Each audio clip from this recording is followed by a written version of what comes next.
Hello, I bring you greetings in the mighty name of Jesus. My name is Kingsley Kilechku, and today I bring to you a very powerful message from the Lord, which I title Manifesting Uncommon Miracles in Your Life. Hallelujah. Manifesting Uncommon Miracle in your life. And our Bible reading is taken from the book of John, chapter 9. And from verse 1, we're going to study to verse 12. Hallelujah. And I read, and as Jesus passed by, he saw a man which was blind from his birth. And his disciples asked him, saying, Master, who did sin, this man or his parents, that he was born blind? And Jesus answered, Neither had this man sinned, nor his parents, but that the works of God should be made manifest in him. I must walk the walk of him that sent me, while it is day. The night cometh when no man can walk. As long as I am in the world, I am the light of the world. Hallelujah. This is a story of a certain young man who from his mother's womb was born blind. This is a story of a young man who from the inception of time, in coming into the world, he discovered that he has an issue that is peculiar to him. A challenge that he cannot do anything about. A problem that nobody in the world can help him. Before Jesus and his disciples is this young man who is born blind. And the disciples asked Jesus, who did sin? Is it this man that has done something? Is it that this man has done something that has put him in this condition? Is it his fault? Has he erred in any way? Has he offended anybody, or has he done something so wicked or so cruel that has subjected him to this condition of blindness? Or is it that he's paying for the sins of the father? Has the parents done things that has put him in this condition? You see, they were trying to look for a reason to blame somebody or something else for the happening in the life of that young man. And that is what happens in the life of some of us today. When we see ourselves subject to some problems or some condition of life that it looks as though we have nothing possible to do to bring about the remedy, or to bring about the transformation, or to bring about the change, we tend to look for somebody or something that we will say happened that is the result of the problem that we are suffering. Some people always have to look for ways to lay blames or to apportion blames or responsibility to their problems or their conditions of life. Jesus Christ steps in with an answer. Hallelujah. And Jesus Christ said, neither has this man sinned nor his parents. So it is not the sin of this man. This man has not done anything to warrant what is happening to him. Neither has the parents done anything to cause what is happening to this child. But that the works of God should be made manifest. So this problem you are seeing is for the glory of God. This problem you are seeing, this challenge that is happening, is for the manifestation of the will of God. God wants to use what is happening to demonstrate his power and his glory. So what is happening is not a challenge, but an opportunity. The problem is not a problem per se, but an opportunity for God to show forth his glory, to show forth his majesty, to show forth his power, to show forth his might. So Jesus Christ was trying to change their perspective from trying to look for who to blame and seeing themselves as the answer to the problem, and seeing themselves as being responsible to bring about the solution. So when you are faced with situation or challenge of life, don't look for who to blame. Don't look for who to say is responsible for what you are going through. Rather, look at what is happening as an opportunity given to you to bring about the solution. Look at it from a perspective that you are responsible to bring about the transformation that you want to see. This is where what God is trying to do. This is what Jesus was trying to do in the life of the disciples. That they see problems as opportunities. Because when you see problem as opportunity, you begin to walk in the line that will make you to become a solution. You begin to reason in patterns that will empower you to become the solution. Hallelujah. This has brought us to the 4 dimensions, the 4 principles that will enable us to manifest uncommon miracle in our life. It is not the plan of God that you walk in darkness. I have been in darkness. Darkness is not primarily the inability of you to see with your physical eyes. You have spiritual darkness. The unableness, the inability for you to perceive or discern the plan of God for your life. That is the worst kind of darkness. God is not as much interested in making you to see with your physical eyes than he is more interested in making you to see his plan for your life. God is not as much interested in opening your physical eyes that just you may see, but that you may come to the realization that the eyes of your understanding may be enlightened for you to know what is the hope of him that have called you. That is what God is much more interested in. That is the destiny of which God came to open your eyes of understanding. So there are 4 principles that will help you to come into the point of manifesting the glorious miracle that God have come to see you manifest. 4 principles that will help you to come out of darkness and walk into the newness of life. And the first one is an encounter with Jesus. Hallelujah. An encounter with Jesus. It took an encounter with Jesus for the blind man to see. This encounter was made possible because this man was positioned where Christ could see him. Are you positioned where Christ can see you? Are you at the point where you can be able to have an encounter with Jesus? It takes divine positioning to have an encounter with the transformer. You must be positioned aright for the one who restores to have an encounter with you. You must be positioned aright for you to be able to hear God and to know what he is saying concerning your life. You must be positioned for Christ to touch your life and to change your story. Habakkuk chapter 2 from verse 1. We're going to read from verse 1 to 3. And it reads, I will stand upon my watch and set me upon the tower, and will watch to see what he will say unto me, and what I shall answer when I am reproved. I will stand upon my watch. I will position myself spiritually to be able to understand, to be able to receive revelation, the voice of the Lord. I will position myself aright that my spirit will be in tune with the leading of the Lord, with the saying of the Lord, that I may hear him and understand his plan and his precepts. Hallelujah. And the Lord answered me and said, write the vision down and make it plain upon tables, that he may run that readeth it. And the Lord said, write the vision down, because I was positioned, because I was spiritually alert. Hallelujah. So you must be spiritually sensitive. You must be well positioned in the realm of the spirit to have an encounter with the Lord. That blind man was positioned at a certain location for Christ and his disciples, for Jesus and his disciples to locate him. So the first thing you need to do to experience an encounter with the Lord is to be rightly positioned. Position yourself spiritually. Position yourself through prayer and fasting. Position yourself through living the way God wants you to live. Position yourself. Let your spirit be in tune. Let your life be in tune with God, and you will have an encounter with the Lord. Hallelujah. The second one was knowledge of the finished work of Christ.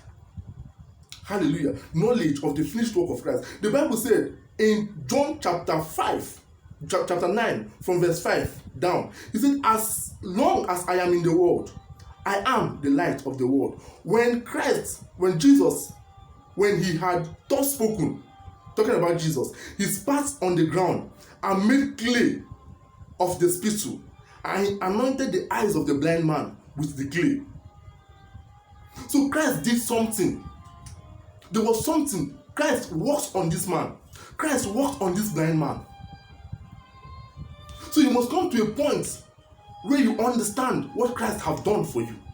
You must come to a point where you know the plan and promise of God for your life. You must come to a point where you allow what Christ has done for you be a reflection in your life. You must allow the finished work of Christ to find expression in your life. You must have a consciousness of what the Lord has done for you concerning that situation. This is the place where you must study to show yourself approved unto the Lord. You must study to have an understanding of the finished work of Christ. Christ have done something concerning that situation. You must search it out from the scripture. You must know what Christ have done concerning that your poverty. What has Christ done concerning that your state of wretchedness? What has Christ done concerning this blindness? Because the Bible said that I have come that you may have life and have it more abundant. I am the light of the world. I am made manifest that your light will find expression. Hallelujah. So you must have an understanding. The blind man knew that Christ has done something in his eyes. He knew. So you must know what Christ has done for you. You must know what the Lord Jesus has done for you. You must know. When he had thus spoken, his part, okay, verse 7. When Jesus Christ finished doing everything he did, he now gave this man an instruction. And he said unto him, go, wash in the pool of Siloam, which is by the interpretation sent. He went his way therefore and washed and came seeing. Hallelujah. So the third thing that is expected of you to do to manifest uncommon miracle in your life is to hear God clearly. Is to hear God clearly. Is to hear God clearly. We read in Habakkuk that he said he will stand upon his word and he will see what the Lord will say. And the Bible said that God spoke. He heard God clearly, write the vision down. So you must be sensitive to hear what God is saying per time. You must be sensitive to hear the voice of the Lord. You must be sensitive to hear God. Every great man on earth who has ever manifested exploits or ever done something of great significance and value heard God clearly. They heard God clearly. They heard God clearly. You cannot have an encounter with Jesus without hearing him clearly. What is the Lord saying in that situation? What is the Lord saying? Hallelujah. What is the Lord saying? What is the striking instruction that God has given you? What God told you to do? What is the Lord telling you to do? The mother of Jesus in the book of, in John chapter 2 verse 5, Jesus' mother said unto the servants, whatever he says to you, do it. In the wedding in Cana in Galilee, he told when the wine got finished, he told the servants, come, whatever this man tells you to do, do it. He brought them to Jesus, and before Jesus, he gave them an instruction. Whatever he tells you to do, do it. What is the Lord telling you to do? You want to see an uncommon miracle, find expression in your life. You want God to transform you from that situation. You want God to deliver you from that place from that point of wretchedness, from that life of meaningless, from that life of mediocrity. You want God to bring you out from poverty and bring you into the glorious plan of God for your life. What instruction is the Lord giving you? What is the assignment that the Lord gave you? The Lord gave that man an assignment. After the Lord finished working on his eyes, he told him, go to the pool of Siloam and wash. And the Bible says that this man heard God clearly, understanding what God has done for his life. The man moved. A blind man moving, because when you receive instruction from the Lord, you will move supernaturally. You will shift from where you are to where God wants you to be. You will move. This young man moved. Hallelujah. So when you receive an instruction from the Lord, the first thing you must do is to move. This man heard clearly. Hallelujah. Saul, on his way to Damascus, to go and persecute the disciples of Jesus, when Christ met him on the way, the Bible says that Saul heard clearly. Saul, why persecuted thou me? If you read to verse 6, you will see where Saul said, Lord, what will thou have me do? What do you want me to do? Based on what I have heard. Because when you hear God, it comes with an instruction for you to do something. Paul was the one asking the Lord, what will you have me do to do your will? I am all out to do your will. This is what the same state that the blind man saw himself. And he asked the Lord. And the Lord told him, go to the pool of Siloam and wash. Go there and wash. That is a divine instruction. And this blind man obeyed Jesus without saying a word. He did not tell Jesus, how will I locate the pool? He just obeyed. He did not tell Jesus, how will I find my way? He just obeyed. Some persons will keep looking for excuse why what Christ have told them to do is impossible. The Bible says that this blind man, he was blind. He had no vision. He could not see. He has no ability to see his future. But he obeyed the voice of the Lord. Because in obeying the voice of the Lord, you bring about the miracle that you are seeking in your life. You make the uncommon miracle to find expression in your life. And this young man obeyed. Hallelujah.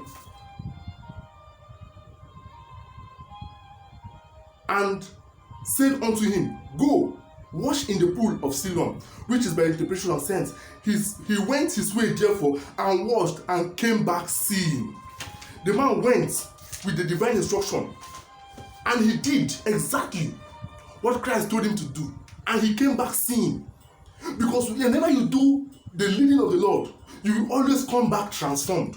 Whenever you do the direction of the Lord, whenever you walk in obedience to what God is telling you to do, you have demonstrated faith, and faith goes with work. And whenever you manifest faith and do in obedience what Christ wants you to do, it brings about the transformation, it brings about the breakthrough, it brings about the deliverance, it brings about the restoration. That is the plan of God for your life. It is not the plan of God for the life of any man to remain in darkness. It is not the will of God for any man to stay subjected, afflicted, buffeted by the wickedness of this world. But Christ has come that you may have life and have it abundance. That is the plan of God, that you may have life and have it abundance. I pray for you today that these 4 principles will become the light upon which you will walk and receive the breakthrough for your life, in the mighty name of Jesus. In the mighty name of Jesus. The number 1 thing to do is to have an encounter with Jesus. You must know Christ. It doesn't matter what you are going through. You must have an encounter with Jesus. You must know God. You must have a relationship with Him. Hallelujah. You must understand what Christ has done for you. You must have a knowledge, proper knowledge of the finished work of Christ. You must know your inheritance in the saints. You must know. That's the number 2 thing you must know. Number 3 thing is that you must hear God clearly. What is the divine instruction that God is giving to you? What is the word of God that you have received? The blind man received the word of God. Go to the pool of Siloam. He heard clearly. You must hear God clearly. You must hear Him by His word and by His Spirit. You must hear Him. Hallelujah. Hallelujah. You must hear Him clearly. And the 4th one is that you must obey. You must run with the instruction. You must move with the word of God. You must act based on what Christ has told you to do. And when you do this 4th thing, you will come into the realm of the miraculous. You will see the hand of God mighty upon you. You will see the light of God shine upon your life. And I pray for you in the mighty name of Jesus, that every shackle of darkness that is holding you spellbound, I break it by the blood of Jesus. I set you free in the mighty name of Jesus. The light of Christ that has come forth and that has redeemed and delivered men from every yoke of bondage and darkness and stagnation. I command that light to shine upon your life in the mighty name of Jesus. I bless you in the name of God the Father, in the name of God the Son, in the name of God the Holy Spirit. Amen. Remain blessed in Jesus' name. Amen.